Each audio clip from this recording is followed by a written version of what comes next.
أعوذ بالله السميع العليم من الشيطان الرجيم بسم الله الرحمن الرحيم وبه نستعين. Good afternoon, my dearest student. I believe you are enjoying your week. This week's topic on business studies online is on source document. And when we say source document, the first thing, as I usually say, is the meaning of source document. So the source documents are those relevant documents in bookkeeping that are used for authentic recording of business transactions. In our last lesson, I told you the meaning of bookkeeping. What are those books to be kept by a bookkeeper? Those books to be kept by a bookkeeper, they were referred to as source documents. So source document now is defined as those relevant documents that are used for authentic recording business transactions. To make it effective, to make the work of a very reliable bookkeeper to be effective, he needs those documents. So source document is very important in bookkeeping. What are those source documents? What are those documents? The following documents are examples of source documents. The first one is that of invoice. Once again, invoice. You can pronounce after me, invoice.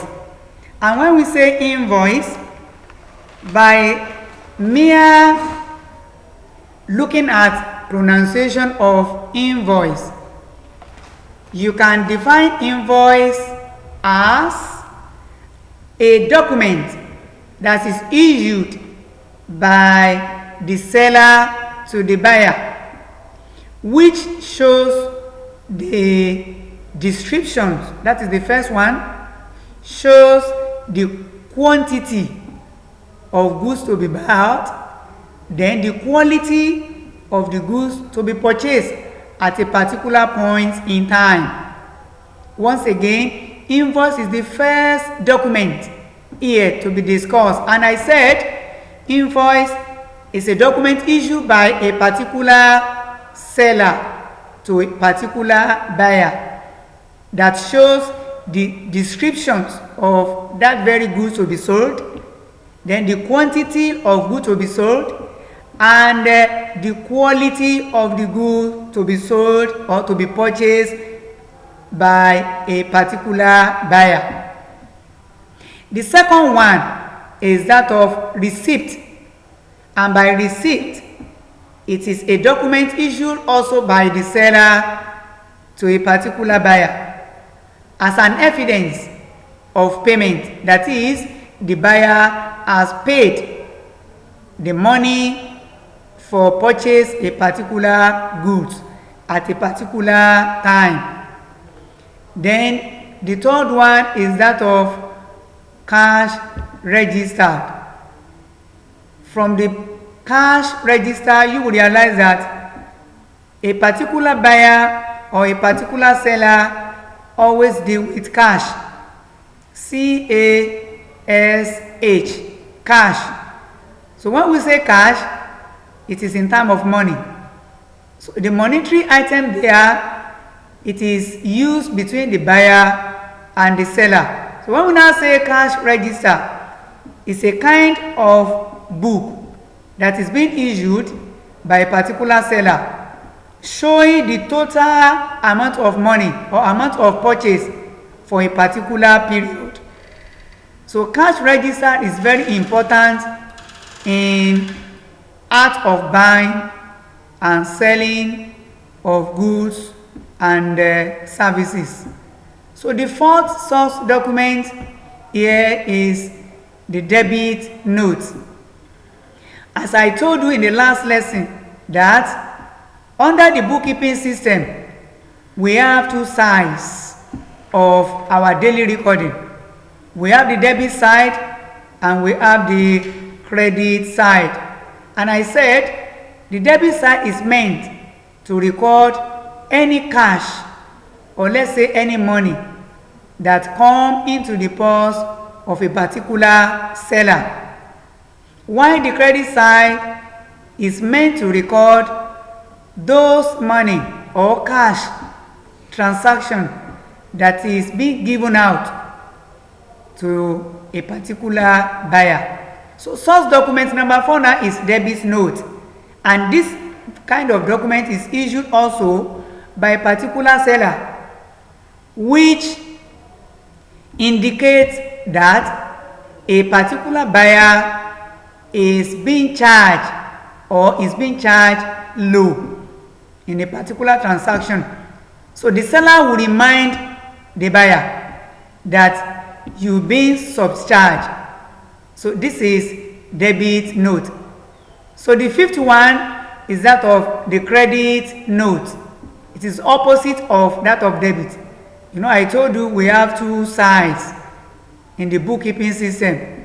I said we have the debit note, a debit side, and that of a credit side, whereby the credit side is meant to record any money pays out. Then the debit side is meant for any money comes in. And that is the reason why we have this logic in business transaction. For every debit entry, there must be a corresponding credit entry. So as we have debit note, we have debit note also. These two notes under the source document is being issued by a particular seller to a particular buyer when it has been overpaid. When the buyer has been overpaid by a particular supplier. So these two documents is a fighter document under the source document, which you have to know. By the time you are discussing about the receipt, you know, I said the receipt is a kind of a document that shows that a buyer has paid for a particular goods that he or she purchased at a particular time. So the debit note and the credit note is very, very important in a particular transaction. So invoice, as I told you, invoice is a kind of book that shows descriptions of a particular goods, also show the quality of a particular goods, and at the same time show the quantity of a particular goods that a particular buyer is willing to buy at a particular point in time. So these 5 documents are very, very essential in art of buying of goods and services. Then the next one, which is the continuation of the source document, is that of check. Some people call it checkbook. A check is a stock document because it's a kind of document written by a particular customer. The customer is called drawer, and the banker to which the check is being drawn are called drawee. At the same time, the person that is being given, the person that is going to receive such money is referred to as payee. So it's a kind of document written by a particular person so that a particular customer could get a money from the bank on behalf, that is on the account of the what? Of the drawer. So the drawer, the drawee, and the payee, they are the key named here. While the drawer are the customer, the banker are the drawee, and the person to collect money are called the payee. Then the next one is the sales journal. That is item number 7, sales journal. You can repeat after me, sales journal. This is used to record all the sales in a particular period of time accordingly. That is according to how it is being sold to the member of the buyers. So sales document is a vital document that should not be left out in our daily transactions. So item number 8 is that of purchase journal. As we have sales, we have to have purchases. So the purchases here shows the record of purchase in an orderly manner.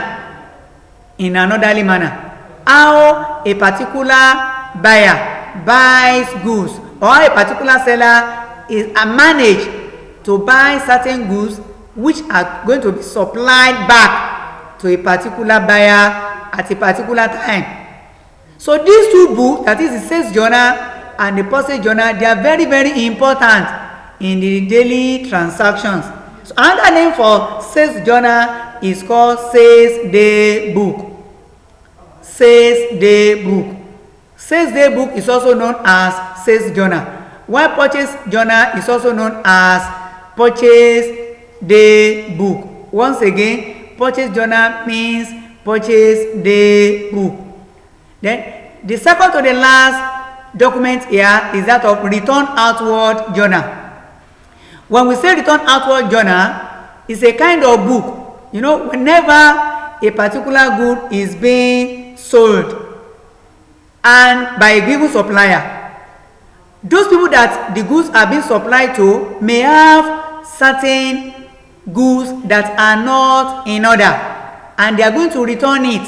When they return it back to the supplier is going to record those goods under the return outward journal. Then the last but not the least is on the return inward journal. This is also a kind of document used to record goods returned by a particular customer at a particular time. When it is being returned, that very good is going to be recorded under the return inward journal. Conclusively, we have 10 such documents here that you have to master. The first one, I said, we have the invoice. The second one, we have receipt. The third one, we have cash register. The fourth one, we have debit note. The fifth one, we have credit note, while the sixth one, we have check. The seventh one, we have sales journal, followed by purchase journal, followed by return outward journal, and the last one is return inward journal. Inshallah, in our next lesson, we are going to continue from where we stop. Assalamu alaikum wa rahmatullahi wa barakatuh.